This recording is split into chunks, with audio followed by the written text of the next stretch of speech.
This lecture deals with generation of three-address code by intermediate code generator using syntax-directed translation scheme. So let this be the syntax-directed translation scheme corresponding to a simple arithmetic expression.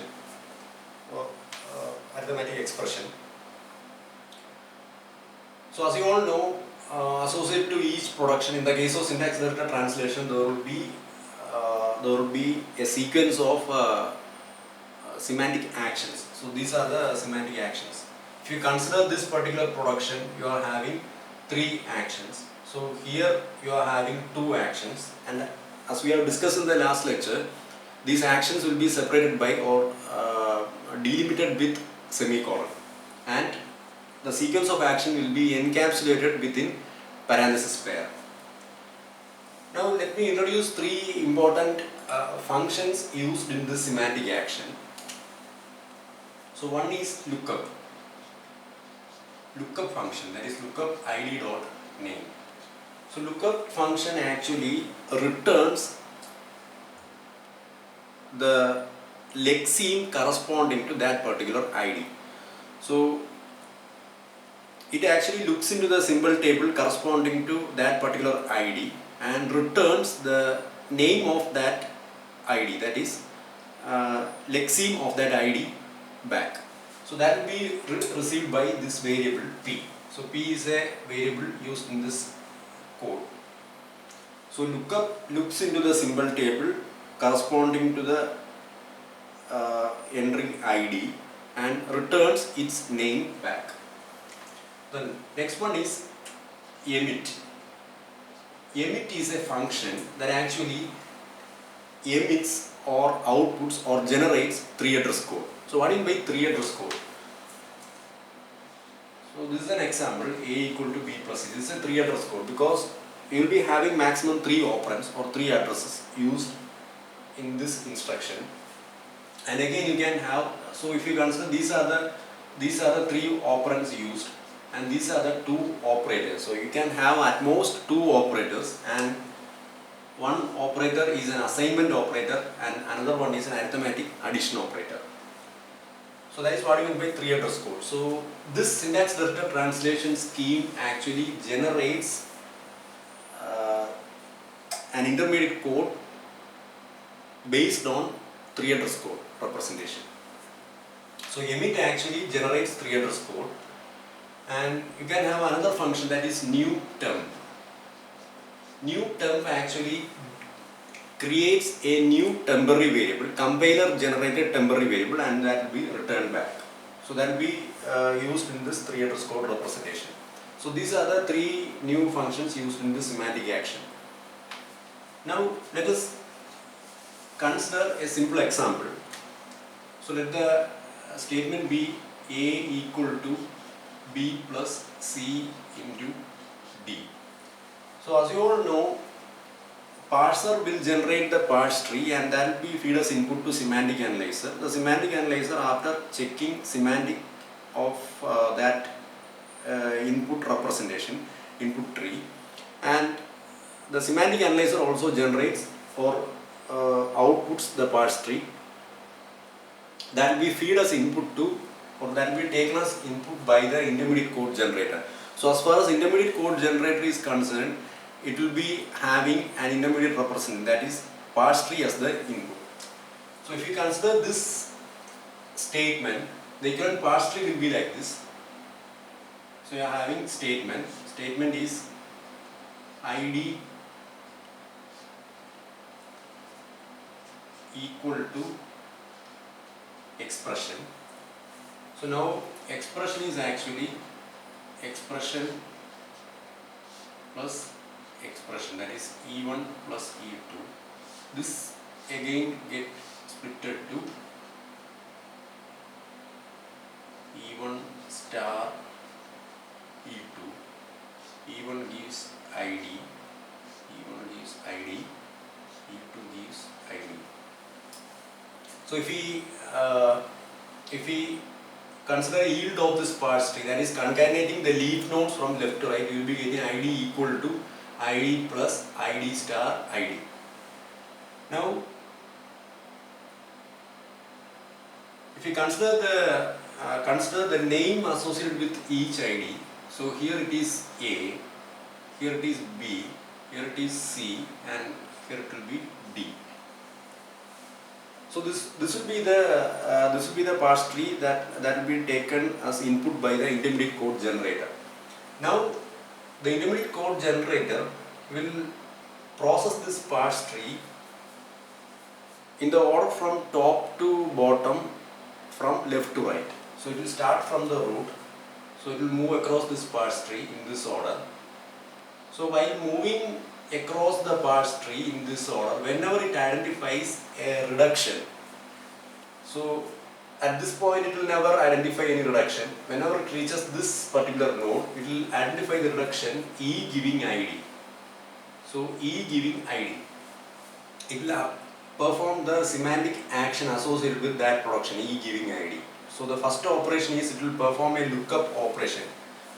So lookup ID name.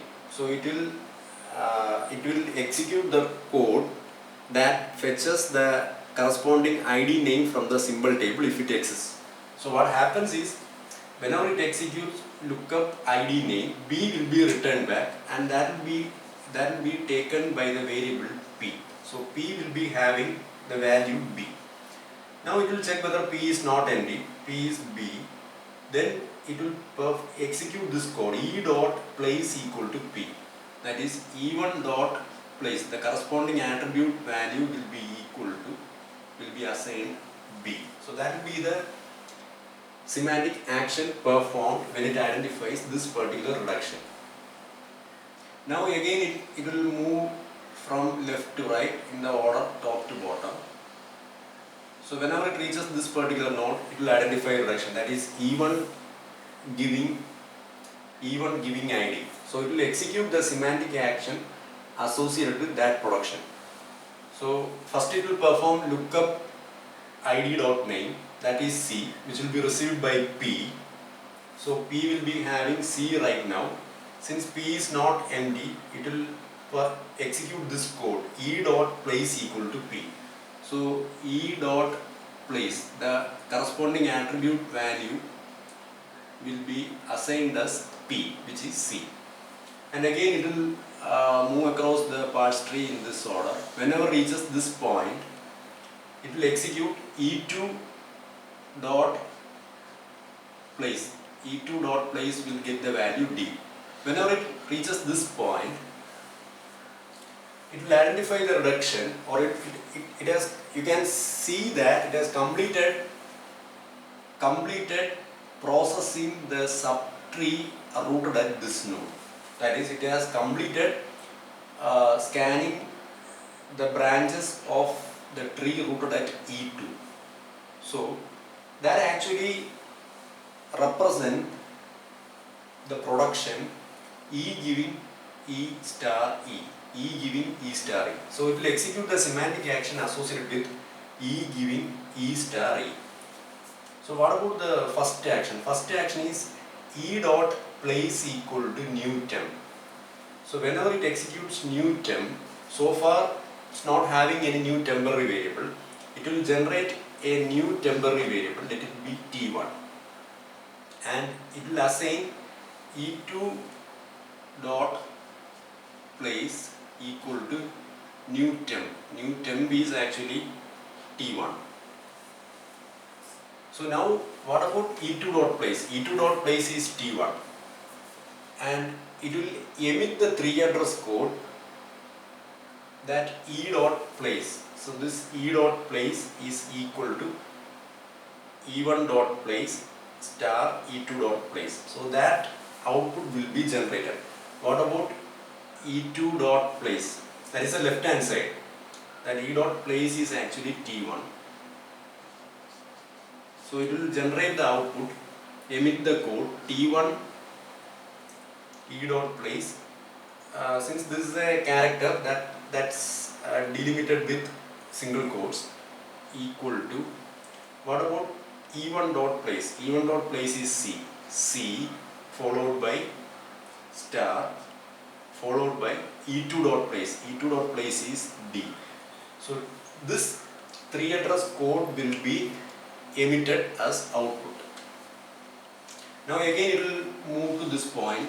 Whenever it reaches this point, it's clear that it has completed scanning the entire subtree rooted at this node. So whenever it reaches this node, it represents the production E giving E plus E. That is E giving E1 plus E2. So what about the semantic action performed? First it will execute E dot place equal to new temp. So a new temporary variable will be created. So the new temporary will be T2 because it has already generated T1. And it will assign E dot place. So E dot place is assigned the value T1, sorry T2. Now it will emit the 3-address code E dot place. E dot place is T2 equal to E dot place equal to will be outputted. E1 dot place. E1 dot place is B plus will be outputted. E2 dot place. What about E2 dot place? E2 dot place is T1. So that will be emitted as the output. So that 3-address code will be generated. Now from here it will move back to this point. Whenever it reaches this point, it's pretty clear that it has completed processing the entire tree rooted at S. So it corresponds to the production S giving ID equal to E. Corresponding to the reduction S giving ID equal to E. So what about the operation performed? First it will execute P equal to lookup ID name. So whenever it executes P equal to lookup ID name, P will get A. It will return A and that will be stored in P. It will check P not equal to nil, the condition is satisfied. So it will emit P equal to E dot place. So it will generate the output P. P is A. So A equal to, what about E dot place? E dot place is T2. So this will be the intermediate code in the 3-address format generated for this particular arithmetic expression. So this happens through this syntax directed translation scheme. So from this it is clear that syntax directed translation can be used by the intermediate code generator to generate the 3-address code. So similarly you can extend this to work for Boolean expression that generates 3-address code corresponding to a given Boolean expression. So you can extend this to work on arithmetic operator minus or arithmetic operator minus. So that's it.